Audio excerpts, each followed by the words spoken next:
Just before the pandemic was about to take hold, the Magnolia Mothers Trust started doling out cash. The program in Jackson, Mississippi gives mothers living in subsidized housing $1,000 a month for 12 months. $12,000, no strings attached. For the couple hundred women selected, the good news came by phone. So I said, oh my goodness. I said, Miss Aisha, please don't tell me I was selected. And she was just laughing. I was like, stop. You got this, Tamika. You sure you called the right person? It made me feel good. It was a good feeling. That my spirit was uplifted. Oh, I was grateful, appreciative. Cash. It might be the best and easiest way to help people in need. Give them money and let them spend it however they want. And for women like Dwanita Johnson, a substitute teacher with 2 kids, the call from the Magnolia Mothers Trust couldn't have come at a better time. When pandemic hit, I was out on spring break and we weren't able to go back to work. So I was like, wow. I was like, I knew I had the reserves, but then we didn't know when we were going to go back to work. So I was beginning to start worrying. And then all of a sudden, the same week I was out, I got a call from Magnolia Mothers Trust with that great news. Before, she says, she was barely getting by. She made $65 a day and was constantly juggling between paying her car loans, her life insurance, her other bills.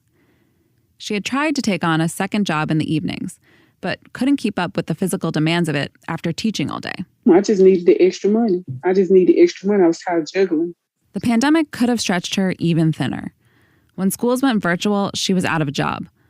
But not only did she get a call in March 2020 that she'd be getting monthly cash payments from the Magnolia Mothers Trust, she eventually qualified for enhanced unemployment benefits too.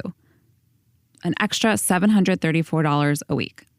With all that money coming in, she had enough to pay her bills on time, to save, to think about moving. Oh, it felt good because I was able to go ahead and pay everything right away on time. Just pay everything as it was due. By the end of the year, Dwanita had earned $30,000 and had saved almost half of it. To be honest, the type of money that I was bringing in, that is the type of income that I really would love to have. During the pandemic, cash was a surprisingly common and popular antidote to the economic crisis in the U.S. And for people like Dwanita, it not only helped them stay afloat, it gave them a kind of financial security and stability they never had before. It was the best case scenario. But can it be a permanent solution? Jobless claims coming in, really jumping from the week before. Pretty brutal, 3.2 million. A record 6.6 million Americans filed for unemployment last week. Some of you may be asking, where's my money? I need that money. Indian working women were the worst impacted by the pandemic. Well, now to the Billionaire Boom. According to Bloomberg, super yacht charters are up over 340%. And a billionaire was created every 26 hours during this pandemic. No, I'm not waiting in line for a COVID test with the public. Gross. It is time for a wealth tax in America.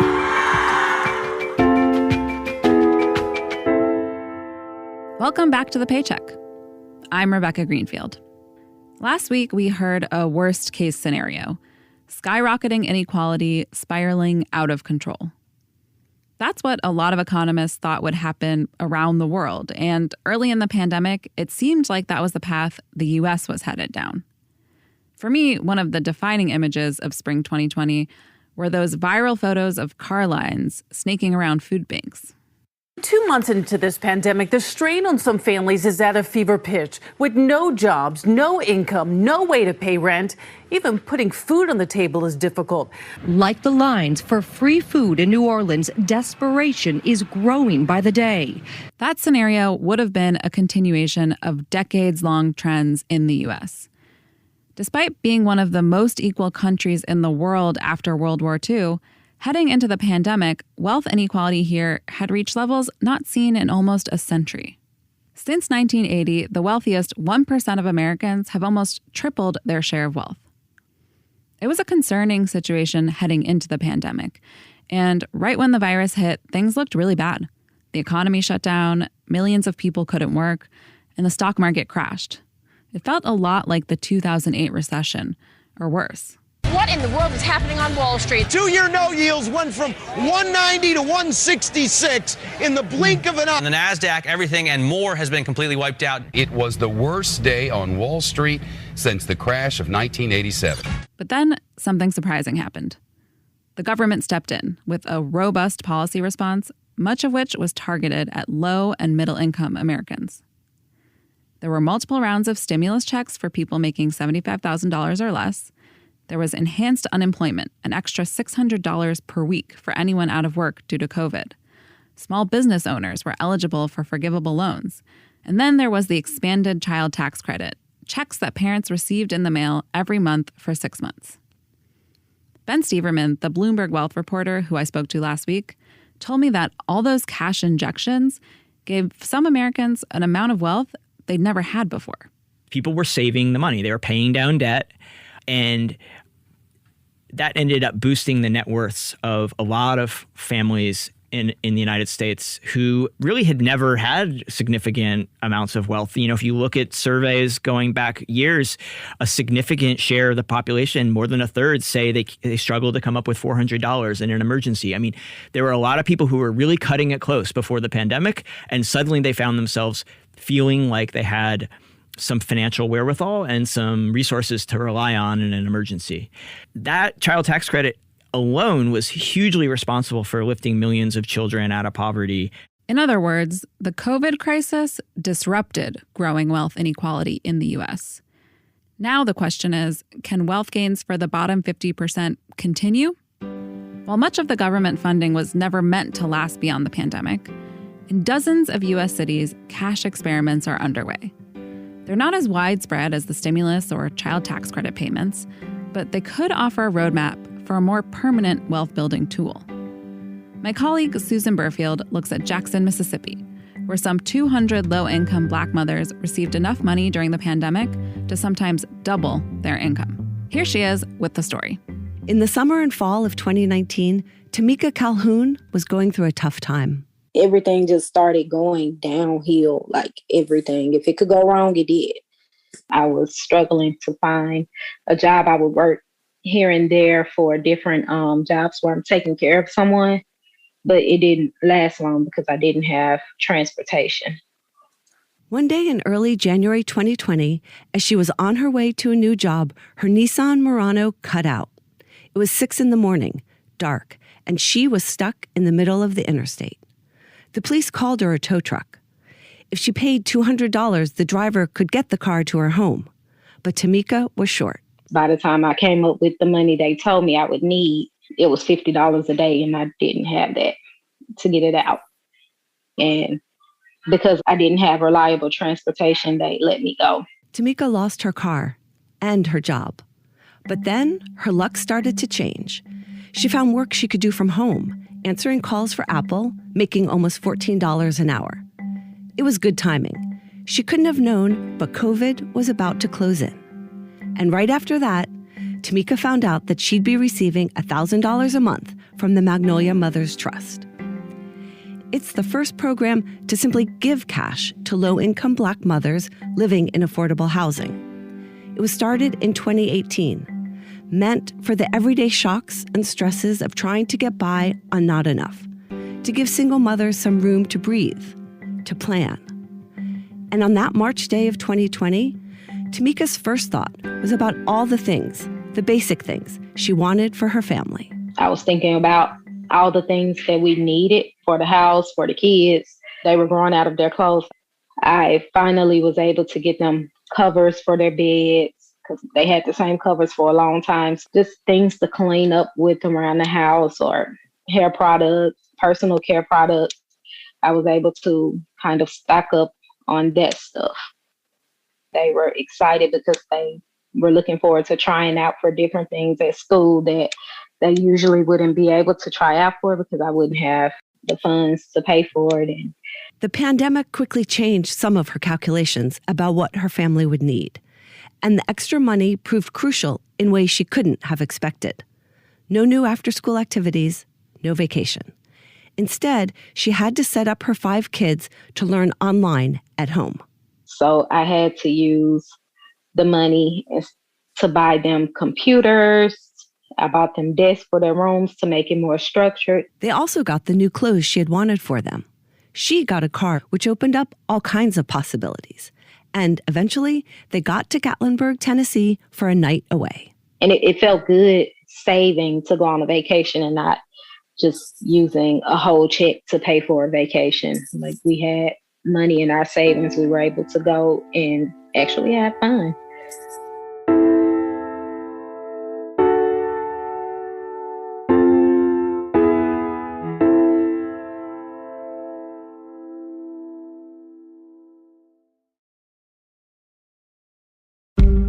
The idea behind the program Tamika participated in may sound familiar. It's called a guaranteed income, and it's about giving people cash. Unlike most safety net programs, there's no bureaucracy, no owner's requirements. It's an idea that goes way back. But it was in 2020, when Andrew Yang based his presidential campaign on the idea, that people really began talking about it again. The first time you heard it, you were like, ha ha, that's a gimmick, that'll never happen. But if you dig into it, you will find this is not an Andrew Yang idea. This is a Thomas Paine idea. This is a Martin Luther King idea. And soon, this is going to be the idea of the American people that takes us all the way to the White House in 2021. Then came the pandemic and the racial justice protests. And it seemed that giving people cash could be one way to right some economic wrongs. Now cities around the country are experimenting with different programs. Some are for any resident who lives close to the poverty line. Others, like in Jackson, are specifically for mothers or residents of color.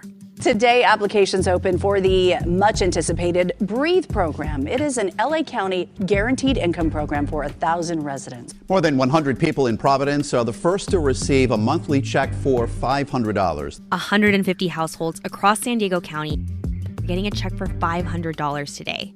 The Baltimore Young Family Success Fund will support 200 young parents between 18 and 24 years old with unconditional cash payments. These experiments all have two things in common.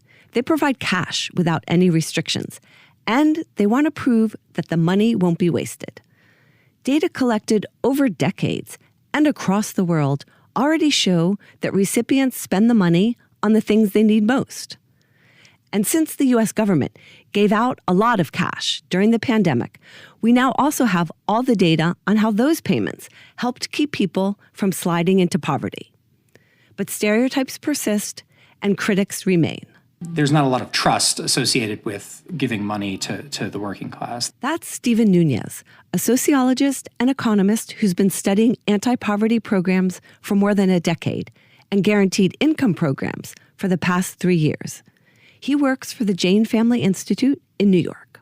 There's this sort of assumption that they're going to misuse the funds. Maybe they'll, loaf around if you don't attach it to some kind of work requirement. Maybe they'll use it on gambling and drugs and alcohol if you don't sort of limit it and turn it into a voucher, like with food stamps. None of the literature supports that. The literature basically shows you give people cash and they use it sorts of the ways that you might expect them to use it, to pay off debt, to make big purchases, to buy toys and food and clothing for their kids. For kids especially, cash pays dividends later in life. Early intervention when children are young, to prevent them from growing up in poverty, can actually reap huge rewards in terms of their long-term health, in terms of their long-term labor market outcomes, criminal justice involvement, and education, and so forth. It's the quick and easy way to do it. It's very effective. It can be cost-effective. Aisha Yandoro, who leads the Magnolia Mothers Trust, came to similar conclusions through her work in Jackson. She grew up there, left to earn a doctorate in community psychology, and then returned after deciding academia wasn't for her after all. She helped found Springboard to Opportunities in 2013 to provide services that families in subsidized housing actually asked for, like homework help for their kids and home ownership classes for themselves. When we're talking about families that live in extreme poverty, especially in this country, we never ask them what it is that you want or what it is that you need. It really is a hierarchy based on us telling them what they need, what their needs are, and it's based on deservedness or ideas of deservedness. By 2017, though, she had become concerned that all those programs still weren't helping enough families out of poverty. So many of our families talk about home ownership as their main goal for themselves. They talk about the picket fence, and we weren't seeing that happen. Every story that we heard was something that could be addressed with money. No one was saying we need more programming. What we were hearing is, oh, well, I can't get to my job because my car isn't working and I have to pay someone gas money to get me to my job. Or what we heard was, my daughter matriculated to the next level of the science fair. I'm really excited for her. But now that's really stressful because I got to figure out the $25 application fee.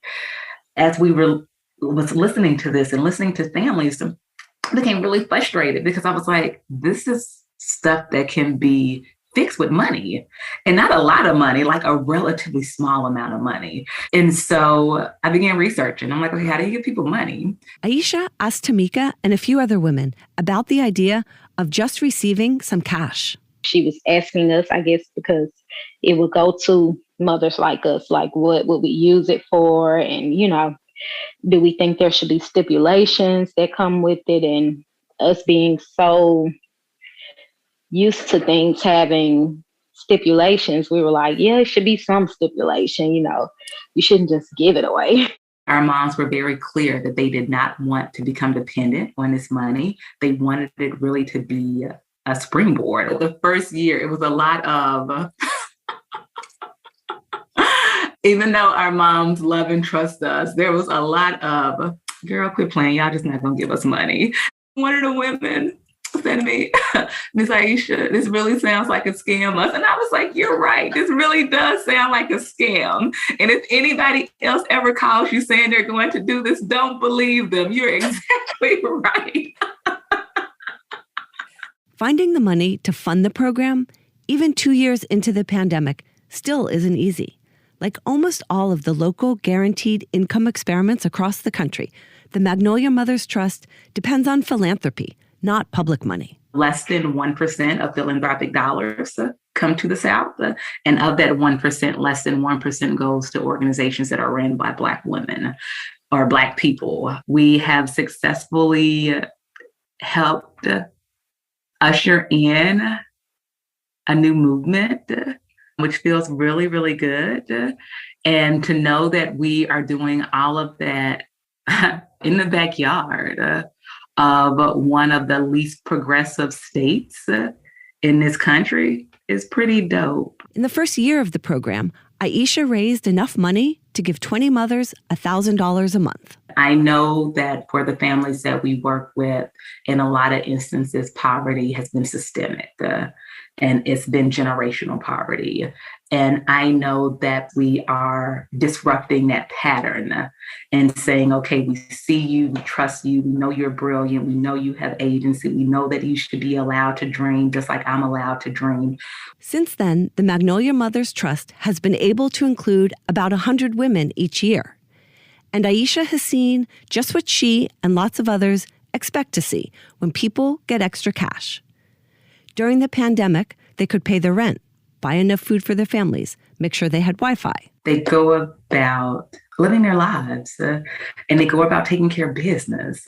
They get their cars repaired. They pay off debt. They go back to school. They get better jobs because now they actually can take off work. Because, if you're working an hourly job, you don't have PTO where you can take off work to go interview for a job. For Tamika, the extra cash sort of raised the stakes.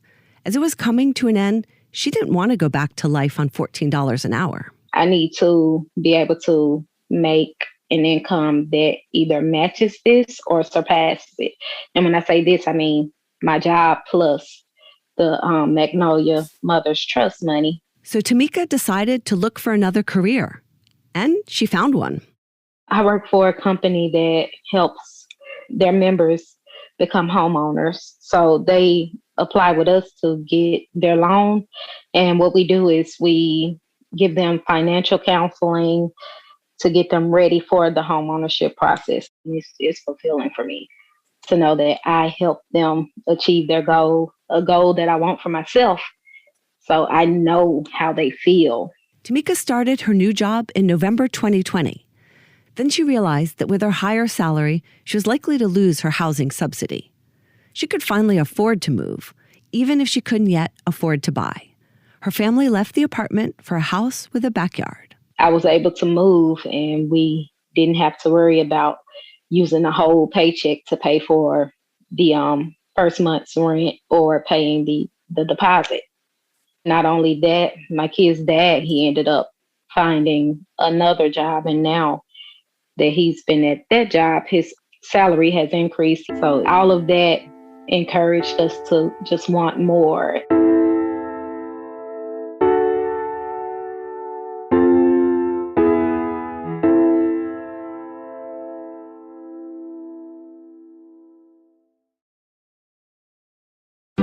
Some of the women who got cash from the Magnolia Mothers Trust might otherwise have fallen through the cracks.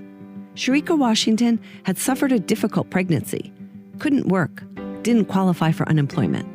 She was still recovering from an umbilical hernia in March 2021 when she learned she'd be getting $1,000 a month for the next year. At first, we was like, what's the catch? You know, it's got to be a catch somewhere. What is the catch? When she found out there was no catch, Sharika told her kids that she could get them a treat, a Nerf gun for her 8-year-old son. And for her 6-year-old daughter, I call her Princess Patty. She's into the nail polish and the lip gloss and the little beady bracelets and the purses. Then Sharika got herself a car. It was $1,700. I had a 2007 Ford Focus, little gray little dude buggy. And once I got the car, I was still able to manage the money to pay my bills. You know, it was a big help. It was a big financial help. When I talked to Sharika in March, she was about to receive the last of the cash. She had just found a job, working in a nursing home, making over $10 an hour. It wasn't as much as she had hoped to earn, but she was excited all the same. Can you believe it? Oh my goodness. I went to 2 interviews with my daughter on my hip, but I start one Monday at 7 a.m. What's $12,000 worth? Peace of mind, some hope. New local programs like the Magnolia Mothers Trust are starting almost every month. And while the idea of cash grants may seem like something reserved for these small pilot projects funded only by philanthropists, there's actually a recent example of how to scale this up in the U.S. It's the child tax credit. Families got up to $300 a month for each child. The check just came in the mail. It was one of several government-funded stimulus programs during the pandemic. I think the child tax credit is a perfect example of what a targeted guaranteed income program would look like at a federal level. We got a blueprint right there. And not only do we have a blueprint, we have data, a plethora of data that showed in real time what those resources meant for families. But the momentum for more permanent national support has faded. The child tax credit wasn't extended. Stimulus checks won't be coming again. And for opponents of these kinds of programs, the data may be besides the point. That's not really what the battles are about, right? Again, they're about deservingness and you know what kind of safety net we want and what kind of society we want to be, and that's an ongoing battle. I was naive to not really understanding how pervasive ideologies around deservingness really are, and that how we truly view poor people within this country is that they deserve to be poor because of behavioral choices, not recognizing that they are poor because of systemic choices, because of policy choices that are put in place, and because of policy choices that, if I'm being honest, the majority of us allow to be put in place. And I'll also say this other part that's been hard, and this is I think is the most damning part of poverty, but this is also, I think, a tactic of the system of how they work, is that because the mainstream narrative is really about behavioral shifts and behavioral changes that need to occur. So many of the women that we work with actually believe that. And they believe that, oh, if I work enough, or if I save enough, or if I do more of this, then I will have that American dream. And that's just not the reality. You can't work any harder than you're already working if you have 3 jobs. But they don't see that because the mainstream narrative is that they're the problem, and they buy into that.